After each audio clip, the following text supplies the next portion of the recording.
without power. The powerful system hitting with heavy rain, hurricane-force winds, and snow. Falling trees killing at least 2 people, and the atmospheric river threat. We're tracking. Also tonight, the verdict in the murder of Laken Riley. The man convicted, an undocumented migrant, sentenced to life without parole after the 22-year-old was found dead near the University of Georgia campus. And the emotional body cam video, the moment Riley's mom learned of her death. President-elect Trump's pick for Attorney General Matt Gaetz on Capitol Hill with Vice President-elect J.D. Vance as the House Ethics Committee battles over releasing its report on him. Is his nomination in jeopardy? Speaker Mike Johnson's new rules for Capitol bathrooms as the first ever transgender congresswoman prepares to take office. Our exclusive Defense Secretary Austin on women in combat after remarks by President-elect Trump's pick to replace him. Plus, what he said about rising tensions with Russia. Susan Smith, the woman convicted of drowning her 2 sons 30 years ago, making a public plea for freedom today. What the parole board decided. And after surviving Hurricane Helene, the tree chosen to light up the White House this Christmas. This is NBC Nightly News with Lester Holt. Good evening and welcome. Flood and landslide worries growing tonight in the Pacific Northwest as what climate scientists are calling a once-in-a-decade bomb cyclone bears down on the region, cutting off power to over 500,000 people, toppling trees, and wreaking havoc on the roads. The dangerous weather system still off the Washington coast tonight has already taken at least 2 lives. Torrential rains expected to fall for days, but so far it is the winds causing the most misery. Some gusts clocking in at hurricane speeds, while Northern California is bracing for its own winter blast, an atmospheric river that could drop up to 15 inches of rain and 5 feet of snow in some mountain passes. Steve Patterson is in the west to start us off tonight. And Lester, that rain just starting to fall here, but officials warn it could last for the next 3 days straight, elevating the risk of mudslides and flooding. But so far, it is the wind that has proven deadly. Tonight, the chaotic so-called bomb cyclone dropping a deluge of severe weather on the northwest. The storm packing hurricane-force winds with gusts up to 80 miles an hour, snarling traffic, downing power lines, and uprooting trees. In Washington state, officials say severe weather already claimed 2 lives as large trees crashed on homes, cars, trailers, and buses, whipping winds leaving hundreds of thousands without power. Meanwhile, in Northern California, multiple semis spun out, jackknifing on a major interstate due to whiteout conditions. To me, it's important to be wary of what's going on as far as the weather. The power of the cyclone is so large, satellite imagery captured it from space. Authorities now bracing for the impact of an atmospheric river, a narrow band of intense moisture expected to douse the region with a fire hose of rainfall, with totals up to 15 inches over the next 48 hours in parts of California and up to 5 feet of snow in the mountains. Climate experts say these weather events are growing larger and lasting longer, meaning more intense periods of rain. Flashlights, batteries, water, canned goods, I'm all stocked up. Because who knows, right? These are small roads. Anything could happen. Residents across the West, already worn and restless, now bracing for more bad news as that ominous skyborne river stares down. Steve Patterson, NBC News. Bill Cairns is tracking these storms. And Bill, this situation is about to get a lot worse. Yeah, this is a rare situation. We had our bomb cyclone, you can see swirling here, is about to be replaced by another rapidly intensifying storm and hitting the same exact areas. It's going to drive this atmospheric river into California for 3 or 4 days in a row. So that's the issue. We got the rain adding up in all the river basins, and that's the problem in the mountains with the snow, too. Some areas, that's how you can get 5 feet of snow out of this. So as far as the biggest risk area, it's Northern California, high risk of flash flooding as we go through tomorrow, Eureka to Fort Bragg, but all the way to the Oregon border down to Santa Rosa has a chance for pretty extreme flooding. And as far as the rainfall amounts, someone by the time when this is all said and done will get up to 10 to 15 inches. And as we said, the high mountains easily 2 to 3 feet, as high as 5 feet. All right, Bill Cairns, thank you. In Athens, Georgia today, a judge found an undocumented migrant guilty of 3 felony murder counts for the killing of Laken Riley on the University of Georgia campus. Priya Sridhar has late details on the case that became a focal point of the presidential race. I'll now announce the verdict. After a trial that lasted 4 days, 26-year-old Jose Antonio Ibarra tonight sentenced to life without parole for the brutal killing of 22-year-old Laken Riley. There is no end to the pain, suffering, and loss that we have experienced or will continue to endure. Her family and loved ones emotional. Seeing the police body camera video showing the moment Laken Riley's mother first learned her daughter died. Prosecutors say the nursing student was out for a morning jog on the University of Georgia campus in February when Ibarra, who was lurking in the woods nearby, attempted to rape her and then killed her. Not only does the physical evidence identify him, the video evidence identifies him. Despite numerous studies that indicate undocumented immigrants commit fewer crimes, the case has become a flashpoint in the national debate over immigration during the presidential election cycle. Ibarra, an undocumented immigrant from Venezuela. Right here in Georgia, our nation was robbed of a brilliant 22-year-old nursing student, Laken Riley. During the trial, the state presenting surveillance video showing Laken Riley's final moments, her last text message to her mother, and her attempt to call 911 before Ibarra attacked her. He did fight, and it is a direct result of that fight that gives you all the physical evidence you need to convict him. Prosecutors say Ibarra's DNA was found underneath Riley's fingernails, his thumbprint on her phone, and Riley's DNA on his jacket he wore when he committed the crime. Prosecutors say this surveillance video shows Ibarra discarding the jacket. The defense claiming the evidence was circumstantial and pointing the finger at Ibarra's brother. Tonight, Riley's family remembering her as a kind, selfless, loving friend and daughter. The best daughter, sister, granddaughter, friend, and overall person that you could ever hope to meet. And Priya joins us now from Athens, Georgia. And Priya, Ibarra could appeal this decision. That's right. The judge told Ibarra he has 30 days to appeal this decision or ask for a new trial in this case. Lester? Priya Sridhar tonight, thank you. The battle over President-elect Trump's choice of Matt Gaetz for Attorney General moved to Congress today. Gaetz and Vice President-elect J.D. Vance meeting with senators as House lawmakers debate releasing an ethics report on sexual misconduct claims against Gaetz, which he denies. Here's Garrett Hake.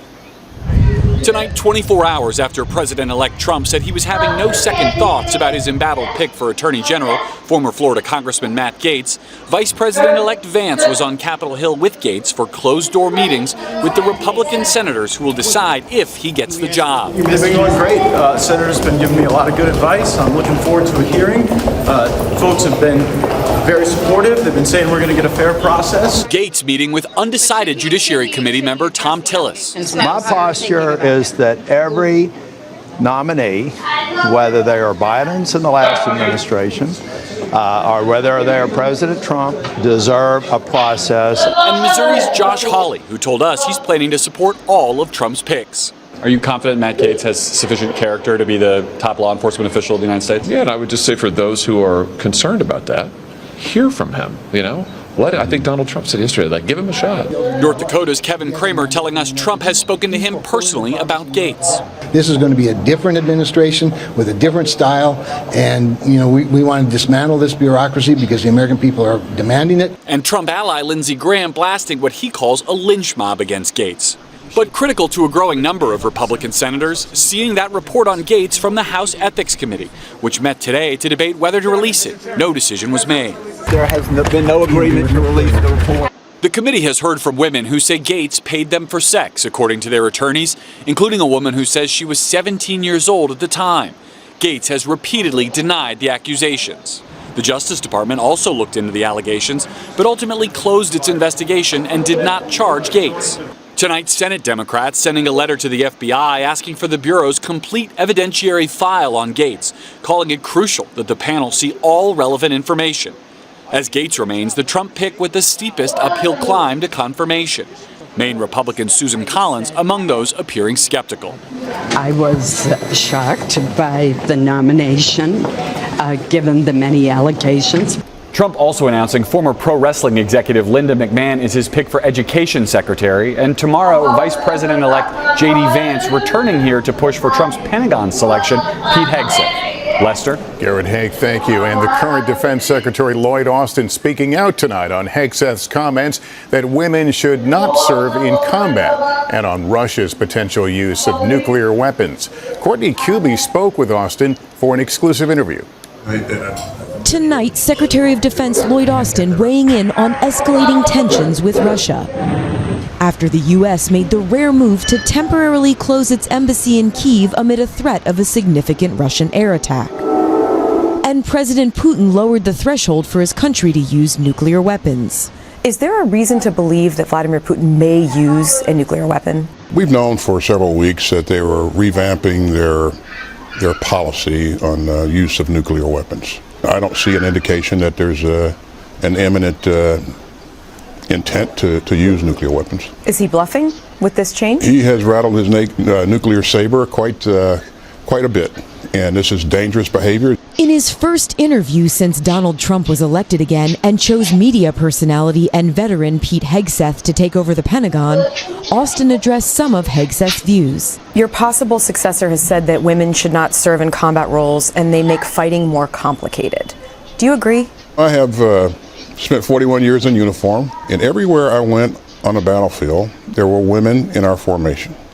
I would tell you that our women are the finest troops that in the world. Do you have any concern that women impact readiness of these units? They do impact readiness. They make us better. They make us stronger. This is not hyperbole. This is fact. I'm just telling you what I've seen. Your likely successor has also said recently the U.S. has to fire the chairman of the Joint Chiefs because of his support for diversity initiatives. How would Captain Lloyd Austin have felt about a statement like that out of the incoming Secretary of Defense? Captain Lloyd Austin would be very concerned. Courtney, I think it's important that young officers, young soldiers, young sergeants be able to see themselves in our senior leadership. This is the third time that I've served with General Brown directly. He's one of the most competent officers I've ever worked with. I asked Secretary Austin if Pete Hegseth has what it takes to be Secretary of Defense, and he said he doesn't know him. Lester? Courtney Kuby, thank you. Also tonight, the Speaker of the House wading into the controversy over trans rights, issuing a new policy on the use of bathrooms at the Capitol. As Ryan Nobles explains, it comes after the election of the first openly transgender member of Congress. Delaware's Sarah McBride made history in November, becoming the first openly trans woman to win a seat in Congress. Thank you so much to the Congressional Progressive Caucus. Her win came as Republicans made opposition to trans rights a major part of their campaign strategy. Kamala's for they, them. President Trump is for you. Now that fight is front and center on Capitol Hill. This isn't manufactured. This is a real thing. South Carolina's Nancy Mace, who broke ground herself as the first woman to graduate from the once all-male military academy, the Citadel, arguing that McBride should not be allowed to use women's restrooms on the Capitol complex. Congressman-elect McBride already has a private restroom in their own office. There are unisex facilities throughout the Capitol. It led to House Speaker Mike Johnson issuing a new policy that says restrooms, changing rooms, and locker rooms are, quote, reserved for individuals of that biological sex. A man is a man and a woman is a woman, and a man cannot become a woman. But I also believe that we treat everybody with dignity.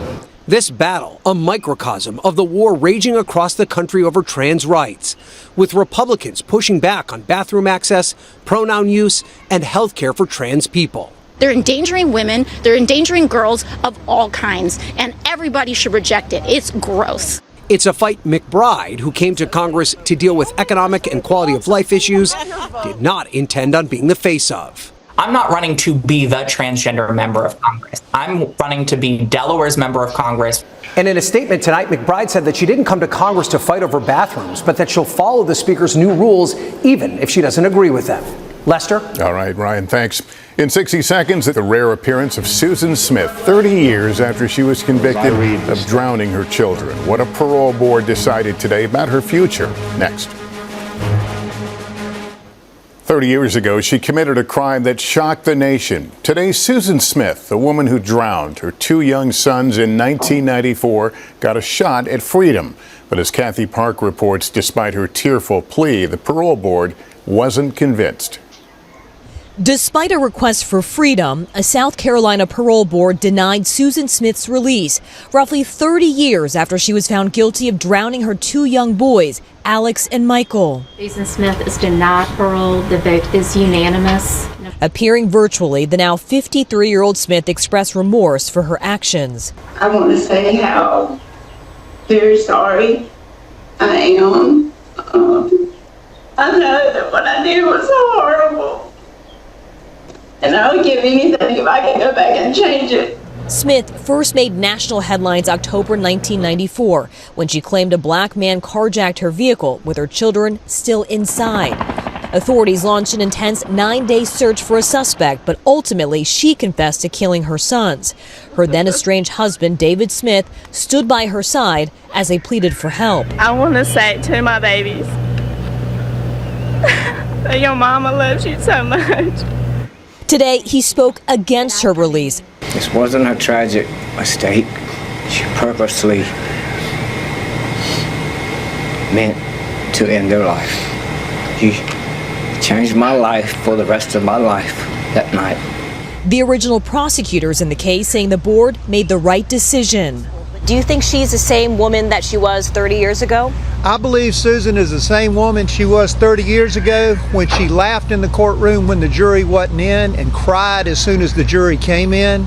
David Smith turning the focus back to his sons and his commitment to keeping Susan in jail as she reapplies for parole every 2 years. For 2 more years, there'll still be justice for Michael and Alex.